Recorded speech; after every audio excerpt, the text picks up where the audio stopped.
नमस्कार दोस्तों, स्वागत है आपका आज की करंट अफेयर्स एमसीक्यू डिस्कशन में। तो चलिए स्टार्ट करते हैं आज का डिस्कशन। पहला प्रश्न है, महासागर तल में सामान्यतः निम्न में से कौन सा सबसे नीचे दिखाई देता है?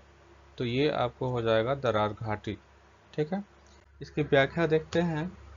जो ओशियन फ्लोर होता है उसमें आपको पहला होता है कॉन्टिनेंटल शेल्फ होता है, फिर कॉन्टिनेंटल स्लोप होता है, फिर सी माउंटेन, वोल्केनिक आइलैंड, उसके बाद आपको होता है ये अब्सल प्लेन, इसके बाद आपको मिड ओशियन रिज, और ये रिफ्ट वैली जो है आपको सबसे नीचे होता है। रिफ्ट वैली सबसे नीचे होता है।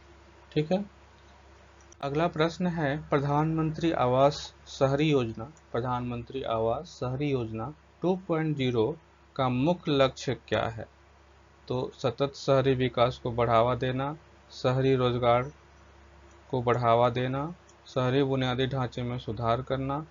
तो यहाँ पूछ रहा है मुख्य लक्ष्य, तो ये है शहरी आवास के लिए वित्तीय सहायता प्रदान करना। प्रधानमंत्री आवास शहरी योजना शहरी 2.0 का मुख्य लक्ष्य जो है वित्तीय आवास के लिए, शहरी आवास के लिए वित्तीय सहायता प्रदान करना।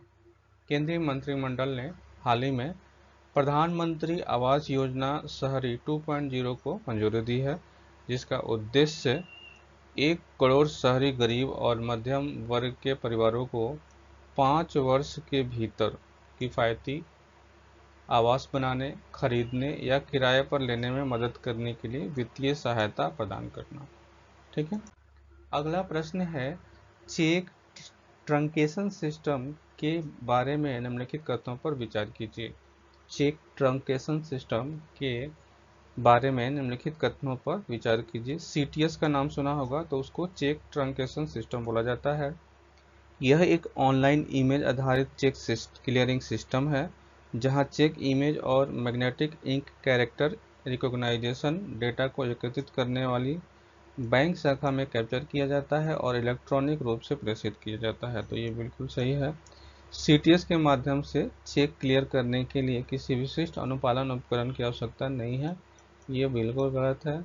वर्तमान में सीटीएस को चेक क्लियर करने के लिए 2 कार्य दिवस का समय लगता है। ठीक है, तो उपयुक्त कथनों में से कितने सही हैं? तो केवल 2 सही हैं। इसकी व्याख्या देखते हैं। हाल ही में आरबीआई ने चेक ट्रंकेशन सिस्टम के लिए एक गाइडलाइन जारी की है, जिसका उद्देश्य चेक क्लियरेंस सिस्टम को और गति देना है। वर्तमान में सीटीएस को चेक समाधान में 2 कार्य दिवस लगते हैं। नई प्रणाली के आ जाने से चेक को व्यावसायिक घंटों के दौरान निरंतर आधार पर कुछ घंटों के भीतर जो है स्कैन और समायोजित किया जा सकता है, जिससे समायोजन अवधि में उल्लेखनीय कमी आएगी, यानी कि 2 दिन से हो सकता है 1 दिन में भी हो जाए और उससे भी कम टाइम में हो जाए। इस परिवर्तन का उद्देश्य दक्षता में सुधार, निपटान जोखिम को कम करना, ग्राहक अनुभव को बेहतर बनाना है। सीटीएस क्या है? तो यह एक ऑनलाइन छवि आधारित चेक समाधान प्रणाली है, जहां चेक की छवि और magnetic ink character recognition data को एकत्रित करने वाली बैंक शाखा में कैप्चर किया जाता है और इलेक्ट्रॉनिक रूप से प्रेषित किया जाता है, जिसमें वास्तविक चेक मूवमेंट समाप्त हो जाता है। सीटीएस एक व्यापक पीकेआई आधारित सुरक्षा वास्तुकला सुरक्षित है, जिसमें क्रिप्टो बॉक्स और स्मार्ट कार्ड इंटरफेस के साथ दोहरे एक्सेस नियंत्रण, उपयोगकर्ता आईडी, पासवर्ड जैसे बुनियादी सुरक्षा प्रमाणीकरण नियंत्रण शामिल होते हैं। ठीक है, तो इसमें काफ़ी सारे फीचर्स होते हैं जो इनको सेव करते हैं। अगला प्रश्न है कि केंद्रीय मंत्रिमंडल द्वारा स्वीकृत स्वच्छ पौध कार्यक्रम का प्राथमिक उद्देश्य क्या है? फलों का निर्यात बढ़ाना, महिला किसानों को शामिल करना, स्वच्छ पौध केंद्र स्थापित करना, और चौथा है भारत के बागवानी क्षेत्र में क्रांति लाना। तो ये इसका आंसर हो जाएगा। इसकी व्याख्या देखते हैं।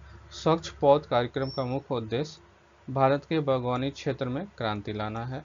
यह व्यापक कार्यक्रम वायरस मुक्त, उच्च गुणवत्ता वाली रोपण सामग्री प्रदान करके फलों की फसलों की गुणवत्ता और उत्पादकता को बढ़ाने का प्रयास करता है।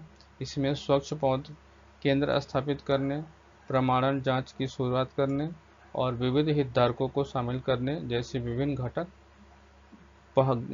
पहलों को शामिल किया गया है, जिसका अंतिम लक्ष्य भारत में बागवानी उद्योग को बदलना और उसमें सुधार लाना है। ठीक है। अगला प्रश्न है कि ध्रुवीय युग्मित विश्लेषण और सेवाओं के लिए पूर्वानुमान के संबंध में निम्नलिखित में से कौन सा सही है? पहला ऑप्शन है, इसका उद्देश्य आर्कटिक और अंटार्कटिक क्षेत्रों में मौसम, पानी, बर्फ और जलवायु पूर्वानुमान को बढ़ाना है।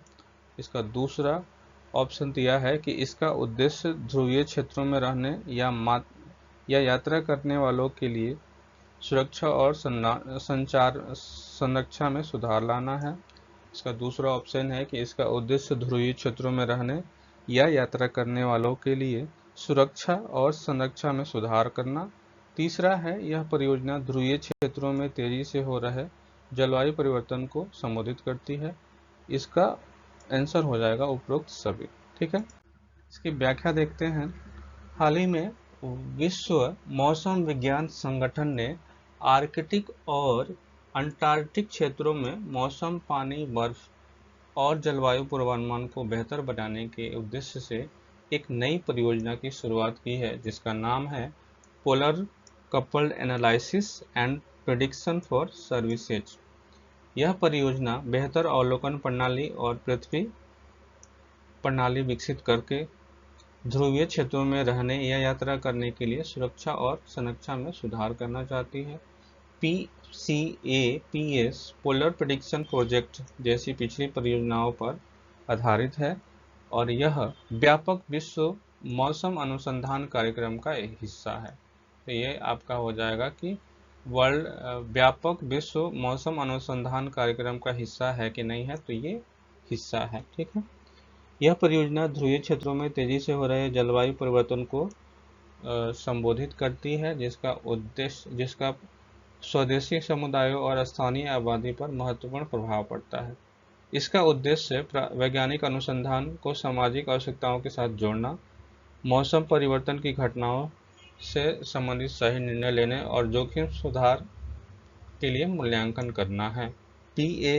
PCAPS 2032 और 33 में आगामी 5वें अंतर्राष्ट्रीय ध्रुवीय वर्ष में भी योगदान देगा और उपयोगकर्ता सूचित अनुसंधान संचालित सेवाओं को विकसित करने के लिए शोधकर्ता, सेवा प्रदाताओं और उपयोगकर्ता समूहों के बीच सहयोग को बढ़ावा देगा। ठीक है। तो ये थी आज की डिस्कशन। मिलते हैं अगले डिस्कशन में, तब तक के लिए धन्यवाद।